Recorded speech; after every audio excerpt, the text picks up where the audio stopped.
Fortune India की इस report को देखो, जिसके अकॉर्डिंग हम इंडियंस ने क्रेडिट कार्ड से 2.91 लाख करोड़ का कर्ज लिया हुआ है और ये नंबर साल दर साल 44% की रेट से ग्रो कर रहा है। इतना सारा पैसा हमारे यूथ ने बिजनेस शुरू करने या किसी इमरजेंसी के लिए नहीं लिया है, बल्कि इसमें से majority credit card debt, personal luxuries खरीदने और ट्रैवल पर खर्च होता है। सुनकर शॉक रह जाओगे कि भारत के 70% आईफोन्स और 80% कार्ड्स EMI पर बाय किए जाते हैं। वही दूसरी तरफ सेवी का एक सर्वे बताता है कि सिर्फ 9.5% इंडियंस ऐसे हैं जो स्टॉक मार्केट में इन्वेस्ट करते हैं। जेनजीज, जिन्हें अभी तक की सबसे स्मार्ट जनरेशन माना जाता है, उनके पास इतनी लिमिटेड फाइनेंशियल नॉलेज है कि डर और ओवरथिंकिंग के चलते वो इन्वेस्टिंग से दूर भागते हैं। एआई के इस जमाने में जहां जॉब सिक्योरिटी जैसी चीज एक्सटिंक्ट हो चुकी है, वहां 10 में से 6 इंडियंस ऐसे हैं जिनकी पूरी जिंदगी सिर्फ एक इनकम सोर्स पर डिपेंडेंट है। फिर वही लोग दिन भर सैलरी की रैट रेस में भागने के बाद शाम को घर आते हैं और 4 मोटिवेशन वीडियोस देखकर फाइनेंशियल फ्रीडम हासिल करने के सपने देखते हैं। पर दोस्त, दुनिया का करवा सच ये है कि सिर्फ 9 to 5 जॉब करने वाले लोग कभी फाइनेंशियल फ्रीडम को अचीव नहीं कर पाते। इसके लिए या तो आपका कोई बिजनेस होना चाहिए या अपने इन्वेस्टमेंट पोर्टफोलियो को दमदार बनाना पड़ेगा। तो चलो आज 10 ऐसे सॉलिड एसेट्स की बात करते हैं जो आपके लिए कम रिस्क के साथ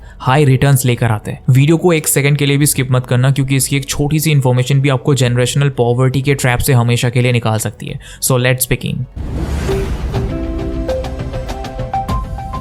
नंबर 1, सेविंग्स अकाउंट। हाँ, जानता हूँ सेविंग्स अकाउंट को आप इन्वेस्टमेंट नहीं बोलोगे, पर अगर आप इन्वेस्टिंग की दुनिया में एकदम बिगिनर हो तो आपकी शुरुआत हमेशा एक सेविंग्स अकाउंट से ही होनी चाहिए। पर रुको, मैं उन रेगुलर या सरकारी बैंक्स की बात बिल्कुल नहीं कर रहा जो आपको साल का 2.5% या 3% इंटरेस्ट थमा देते हैं, क्योंकि यहाँ आप जो पैसा रखते हो वो अपने आप कम होता रहता है। कैसे? इसे समझने के लिए आपको पहले इन्फ्लेशन के बारे में पता होना चाहिए। इसे आम भाषा में हम महंगाई बोलते हैं। आपने भी नोटिस किया होगा कि कुछ सालों पहले जो चीज 20 रुपए की मिलती थी वो अब 30 या 40 की हो चुकी है। इसे इन्फ्लेशन बोलते हैं। हमारे देश की इन्फ्लेशन रेट 5 से 7% के करीब है। यानी अगर इस साल कोई चीज 100 रुपए की है तो अगले साल तक ऑन एन एवरेज वो 105 से 107 रुपए की हो चुकी होती है। जबकि सेविंग्स अकाउंट में आपको 3% का ही इंटरेस्ट मिलता है। यानी अगले साल आपके अकाउंट में पड़े 100 रुपए सिर्फ 103 रुपए ही बन पाएंगे। आप बिना एक भी रुपए खर्च किए चुपचाप गरीब हो रहे हो और आपका बैंक वही पैसा आगे 15% पर लोन में देकर करोड़ों छाप रहा है। तो आखिर इसका सोल्यूशन क्या है? पहला सोल्यूशन है ऐसे बैंक्स में सेविंग्स अकाउंट खोलना जहां आपका पैसा सिक्योर भी रहे और इंटरेस्ट रेट्स भी हाई हो। भारत में भी ऐसे कई प्राइवेट बैंक्स हैं जहां सेविंग्स अकाउंट पर भी 6 to 7% इंटरेस्ट मिल जाता है। चाहो तो FD जैसे ऑप्शंस को चूज कर सकते हो जिन पर इंटरेस्ट 6 से 10% के बीच होता है। पर इन्वेस्टमेंट से ज्यादा सेविंग्स अकाउंट की जरूरत आपको अपना वेल्थ बिल्डिंग इंजन चालू रखने के लिए है, क्योंकि चाहे आप किसी भी एसेट में पैसा इन्वेस्ट करो, ट्रांजैक्शंस करने के लिए आपको एक बैंक तो जरूर से चाहिए होता है। तो अपनी इन्वेस्टमेंट जर्नी की शुरुआत एक सेविंग्स अकाउंट खोलकर करो। Number 2, gold ETFs। दोस्तों, गोल्ड वो एसेट है जिसकी वैल्यू इंसानों ने हमेशा समझी है। चाहे आप दुनिया के किसी भी कोने में चले जाओ, वहां रहने वाले लोग इंडियन रुपीस नहीं लेंगे, डॉलर की वैल्यू नहीं समझेंगे, पर गोल्ड के बदले आप उनसे कुछ भी खरीद सकते हो। हमारे ग्रैंड पेरेंट्स भी इसमें इन्वेस्ट करते थे, पेरेंट्स भी करते थे और आपको भी करना है। लेकिन इसे इमोशनल एसेट समझकर इन्वेस्टिंग नहीं करनी है, थोड़ा स्मार्ट बनना हो। इन्वेस्टिंग के नाम पर लोग गोल्ड की ज्वेलरी खरीद लेते हैं, पर यह एक बहुत बड़ा इल्यूजन है, क्योंकि जिस सेकंड आप सुनार की दुकान से गोल्ड की ज्वेलरी खरीद के बाहर निकलते हो, आपके इन्वेस्टमेंट की वैल्यू सीधा 15 से 20% गिर जाती है। कैसे? 10 से 15% तो आप मेकिंग चार्जेस दे देते हो, ऊपर से 3% GST और फिर उसे चोरी से बचाने के लिए बैंक लॉकर का रेंट अलग से भरते हो। यानी इन्वेस्टमेंट के नाम पर आप पैसा बनाते नहीं, गवाते हो। स्मार्ट इन्वेस्टर्स फिजिकल गोल्ड नहीं खरीदते, वो खरीदते हैं गोल्ड ETFs। ये एक तरह का डिजिटल गोल्ड है जो सीधा आपके डीमैट अकाउंट में आता है। मतलब असली गोल्ड दुनिया की किसी सिक्योर तिजोरी में रखा है, लेकिन डिजिटली आप उसके ओनर हो। इस पर ना आपको कोई मेकिंग चार्ज देना है, ना खरीदते वक्त GST का झंझट, और चोरी होने का तो सवाल ही पैदा नहीं होता है। जिस लाइव रेट पर मार्केट में सोना चल रहा है, एग्जैक्टली उसी रेट पर आप एक क्लिक में इसे बाय या सेल कर सकते हो। हिस्टोरिकल डेटा को देखें तो गोल्ड ने लॉन्ग टर्म में 8 से 12% के आसपास का सॉलिड CAGR मेंटेन किया है। यानी साल दर साल ये असेट लगभग 8 से 12% का इंटरेस्ट देता आया है। और गोल्ड ETFs का सबसे बड़ा फायदा यह है कि जब स्टॉक मार्केट बुरी तरह से क्रैश होता है, तब गोल्ड की कीमत अक्सर तेजी से ऊपर भागती है। तो ये आपके पोर्टफोलियो का एक ऐसा सेफ्टी नेट है जो रिस्क को बैलेंस करके आपके पैसे को इन्फ्लेशन से बचाता है। Number 3, silver ETFs। लेकिन गोल्ड एकमात्र वैल्यूएबल मेटल एसेट नहीं है। सिल्वर भी हमेशा से हमारी इन्वेस्टमेंट का एक इंपॉर्टेंट पार्ट रहा है। और गोल्ड के अपोजिट ये ज्वेलरी की फॉर्म में सिर्फ तिजोरी में पड़ी रहने वाली मेटल नहीं है। इसका इस्तेमाल electric vehicle, solar panels, 5G technology और हर स्मार्ट इलेक्ट्रॉनिक डिवाइस में होता है। दुनिया भर में इसकी इंडस्ट्रियल डिमांड एग्रेसिवली बढ़ रही है और सप्लाई बहुत लिमिटेड है। यही कारण है कि पिछले कुछ समय से सिल्वर की वैल्यू आसमान छू रही है। पर गोल्ड की तरह सिल्वर के केस में भी आपको फिजिकल प्रोडक्ट में इन्वेस्ट नहीं करना है, क्योंकि वहां भी वही वही मेकिंग चार्ज और जीएसटी वाला फंडा है, तो डायरेक्ट सिल्वर नहीं सिल्वर ईटीएफ में इन्वेस्ट करो। पर अब आपका सवाल होगा कि गोल्ड और सिल्वर ईटीएफ में से एक चुनना हो तो कौन सा बेटर होगा। ये समझने के लिए आपको दोनों मेटल्स के हिस्टोरिकल परफॉर्मेंस को थोड़ा कंपेयर करना होगा। अगर आप लॉन्ग टर्म के लिए देखो तो गोल्ड ने हमेशा सिल्वर से बेटर रिटर्न्स दिए हैं, लेकिन सिल्वर कई बार शॉर्ट टर्म में खिलाड़ी साबित हुआ है। जैसे पिछले 1 से 2 साल की बात करें तो सिल्वर के रिटर्न्स गोल्ड को सरपास करते हैं, लेकिन गोल्ड के ऑपोजिट सिल्वर काफी वोलेटाइल है। जितनी तेजी से ऊपर जाता है कई बार उतनी ही तेजी से नीचे भी गिरता है। इसलिए बेटर होगा कि आप दोनों को खुद से एनालाइज करो और अपनी अपनी रिस्क टेकिंग कैपेसिटी के हिसाब से ऑप्शन चुनो। Number 4, rights, real estate investment trust. दोस्तों, सोने चांदी के बाद वो एक चीज जिसमें हम इंडियंस ट्रेडिशनली इन्वेस्ट करते आए हैं वो है रियल एस्टेट। हर किसी के दादा परदादा ने एक ना एक प्रॉपर्टी तो जरूर मिस की हुई है, जो पहले 1000-2000 रुपए में मिल रही थी पर आज लाखों करोड़ों की हो चुकी है।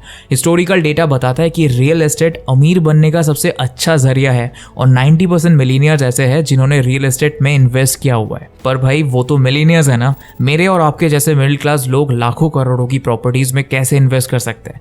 एक आम आदमी अपनी पूरी जिंदगी की सेविंग्स लगाकर भी किसी प्राइम लोकेशन पर एक छोटी सी दुकान नहीं खरीद पाता, और अगर लोन लेकर खरीद भी ली तो टेनेंट ढूंढना, प्रॉपर्टी टैक्स, मेंटेनेंस और लीगल झंझट उसे चैन से जीने नहीं देते। देखो, आज के समय पर अगर आपको रियल एस्टेट में इन्वेस्ट करना है तो इसके लिए आपको करोड़ों की इन्वेस्टमेंट की जरूरत नहीं है। जिस तरह आप म्यूचुअल फंड्स में हर महीने 1000 से 2000 रुपए की इन्वेस्टमेंट करते हो, ठीक वैसे ही रियल एस्टेट में भी कर सकते हो, जिसे राइट्स यानी रियल एस्टेट इन्वेस्टमेंट ट्रस्ट कहते हैं। आपको इन ट्रस्ट को सिर्फ पैसा देना है, बाकी की सारी झंझट ये खुद संभालते हैं और आपको सिर्फ बैठे बिठाए प्रॉफिट होता है, जो यहाँ 2 तरह से होता है। पहला, जब हर महीने या साल उस कमर्शियल प्रॉपर्टी का रेंट मिलता है, जो जितने भी इन्वेस्टर्स होते हैं उन्हें डिविडेंड इनकम के रूप में अपना हिस्सा मिल जाता है। और दूसरा है राइट्स का पर यूनिट अप्रिसिएशन, जिसका फायदा आपको तब होगा जब आप अपने राइट्स सेल करोगे। तो अगर आप रियल एस्टेट में इन्वेस्ट करना चाहते हो और ज्यादा पैसा नहीं है तो अपना पोर्टफोलियो डाइवर्सिफाई करने के लिए राइट्स का ऑप्शन भी कंसिडर कर सकते हो। Number 5, invest in yourself. जी हाँ, आपने बिल्कुल सही सुना। देखो, चाहे आप दुनिया के किसी भी एसेट में इन्वेस्ट कर लो, रियलिटी यह है कि आप खुद में इन्वेस्ट करके जितना रिटर्न हासिल कर सकते हो उतना किसी भी एसेट में नहीं मिलेगा। मान लेते हैं कि अभी आप 5 लाख पर एनम की जॉब करते हो तो यही आपकी इनकम है, लेकिन आप इस महीने 2 से 3 हजार रुपए का एक कोर्स लेते हो और उससे अपनी स्किल्स को बेटर कर लेते हो, तो पॉसिबिलिटी है कि नेक्स्ट कुछ महीनों में ही आपकी सैलरी हाइक होकर 5 लाख पर एनम से 10 लाख या 15 लाख पर एनम तक हो जाएगी। यानी कुछ ही महीनों में 3 गुना रिटर्न। कोई और एसेट इतना रिटर्न दे ही नहीं सकता। पर दोस्तों, आज की रियलिटी यह है कि जॉब मार्केट पूरी तरह से अनस्टेबल हो चुका है। हर साल लाखों लोगों की जॉब जा रही है और ये सिलसिला ऐसे ही चलते रहने वाला है। पता है सबसे डरावनी बात क्या है? एआई आपकी जॉब नहीं छीनेगा, बल्कि वो आम इंसान आपकी जॉब छीन लेगा जिसे एआई चलाना आता है।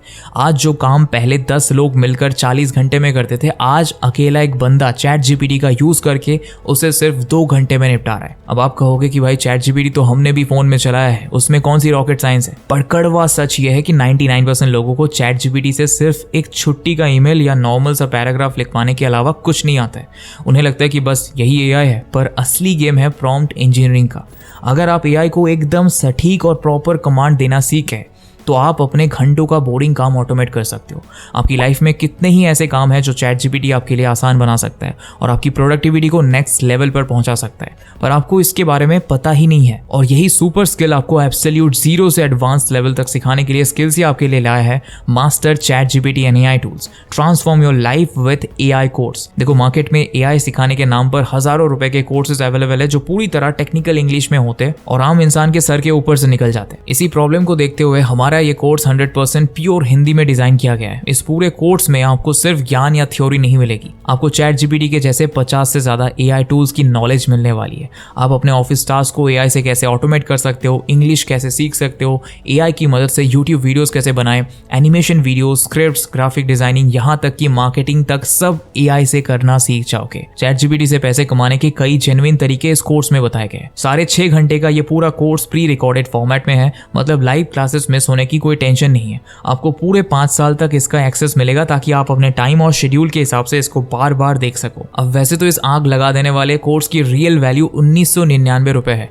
क्योंकि ये आपके टाइम की बचत करके आपके करियर को हमेशा के लिए फ्यूचर प्रूफ बना लेगा। लेकिन अभी लिमिटेड पीरियड के लिए इस पर हैवी डिस्काउंट चल रहा है, जिसमें ये आपको सिर्फ 1200 रुपए में मिल जाएगा। और स्किल्सिया के मेरे सब्सक्राइबर्स जो अभी इस कोर्स को खरीदते हैं वो GPT70 इस कूपन कोड का यूज करके इसे सिर्फ 498 रुपए में एक्सेस कर सकते हैं। अगर आप कोर्स खरीदने से पहले ट्रायल लेना चाहते हो तो इस वेबसाइट पर वॉच डेमो बटन पर क्लिक करते ही आपको एक फ्री क्लास भी मिल जाती है, जिससे आपको इसकी क्वालिटी का पूरा आइडिया लग जाएगा। तो अभी डिस्क्रिप्शन बॉक्स में दी गई लिंक पर जाओ और अपने ऊपर इस साल का सबसे स्मार्ट इन्वेस्टमेंट करो। बाकी अब बढ़ते हैं हमारे अगले एसेट पर, जो है स्टॉक मार्केट इन्वेस्टिंग। दोस्तों, स्टॉक मार्केट वो एसेट है जिसे लोग अक्सर गैम्बलिंग समझ लेते हैं, लेकिन इसने दुनिया के रिचेस्ट इन्वेस्टर वॉरेन बफे को अमीर बनाया है। भारत में राकेश झुनझुनवाला और राधा किशन दमानी जैसे इन्वेस्टर्स ने इससे बेशुमार दौलत कमाई है। देखो, स्टॉक मार्केट गैम्बलिंग उनके लिए है जो इसमें इन्वेस्टिंग नहीं ट्रेडिंग करने आते हैं। खुद सेवी की रिपोर्ट बताती है कि सिर्फ 1 से 2% ही ऐसे ट्रेडर्स है जो एक्चुअल में प्रॉफिट कमा पाते हैं और 90% से ज्यादा तो हमेशा लॉस में रहते हैं। फ्यूचर्स एंड ऑप्शंस जो आजकल इतना ट्रेंड में रहता है, उसके अंदर हर 10 में से 9 लोग हमेशा लॉस करते हैं। भारत में एक एवरेज ट्रेडर 1.1 लाख का नुकसान कर रहा है। वही दूसरी तरफ अगर आप लॉन्ग टर्म इन्वेस्टिंग करते हो तो भारत की स्टॉक मार्केट हिस्ट्री में कोई भी ऐसा 10 साल का पीरियड नहीं आया है जहां कोई इन्वेस्टर लॉस करके गया हो। स्टॉक मार्केट कुछ दिनों या कुछ महीनों के लिए लॉस में हो सकता है, पर लॉन्ग टर्म में यह आपको पक्का 12 से 15% के एनुअल रिटर्न्स देता है। और अगर आपके हाथ कोई मल्टी बैगर स्टॉक आ जाता है तो दोस्त आपके रिटर्न्स कई गुना बढ़ सकते हैं।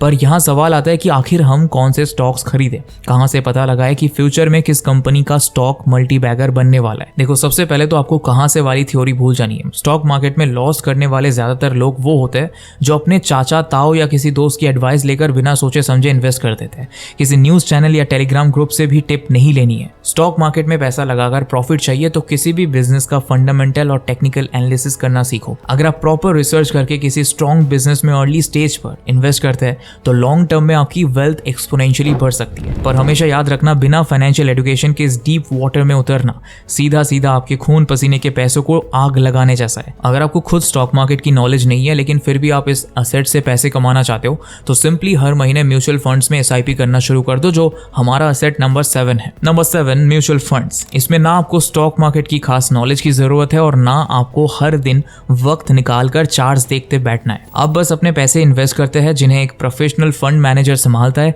जिसका काम ही वही है कि वो मार्केट से बेस्ट रिटर्न्स निकाल कर आपको दे। म्यूचुअल फंड को आप एक फूड थाली की तरह समझ सकते हो। डायरेक्ट स्टॉक खरीदना मतलब सिर्फ एक ही डिश पर सारा पैसा लगा देना। अगर वो खराब निकली तो आप भूखे रह जाओगे। पर म्यूचुअल फंड में आपका पैसा 30 से 50 अलग अलग कंपनीज में डिवाइड हो जाता है, जिससे आपका रिस्क बहुत ज्यादा कम हो जाता है। इसका सबसे बड़ा हथियार है SIP यानी सिस्टमैटिक इन्वेस्टमेंट प्लान। आपको एक साथ बहुत सारा पैसा नहीं चाहिए, आप सिर्फ 500 रुपए से भी शुरुआत कर सकते हो। SIP का असली जादू तब दिखता है जब मार्केट क्रैश होता है। इसे रुपी कॉस्ट एवरेजिंग कहते हैं। जब मार्केट नीचे गिरता है तब आपको उतने ही पैसे में ज्यादा यूनिट्स मिलती है। यानी जब बाकी दुनिया डर रही होती है तब आपका पोर्टफोलियो सस्ते में यूनिट्स कलेक्ट कर रहा होता है, जो मार्केट के वापस ऊपर आते ही आपको जबरदस्त रिटर्न्स देता है। लॉन्ग टर्म में म्यूचुअल फंड्स भी 12 से 15% का एनुअल रिटर्न्स आराम से दे देता है। ऐसे में अगर आप डिसिप्लिन के साथ अगले 15 से 20 साल तक SIP कंटिन्यू करते हो तो कंपाउंडिंग की ताकत आपके छोटे से मंथली इन्वेस्टमेंट को करोड़ों के पोर्टफोलियो में बदल सकती है। बस शर्त एक ही है, आपको मार्केट के उतार चढ़ाव को देखकर बीच में रुकना नहीं है। बाकी आप फिलहाल कौन कौन से एसेट्स में इन्वेस्टेड हो कमेंट करके बताओ। वीडियो को लाइक एंड शेयर जरूर करना और ChatGPT जैसे 50 से ज्यादा AI टूल्स को सीख कर खुद को फ्यूचर रेडी बनाना है तो हमारे कोर्स को चेकआउट करना मत भूलना। लिंक डिस्क्रिप्शन बॉक्स में है। Thanks for watching.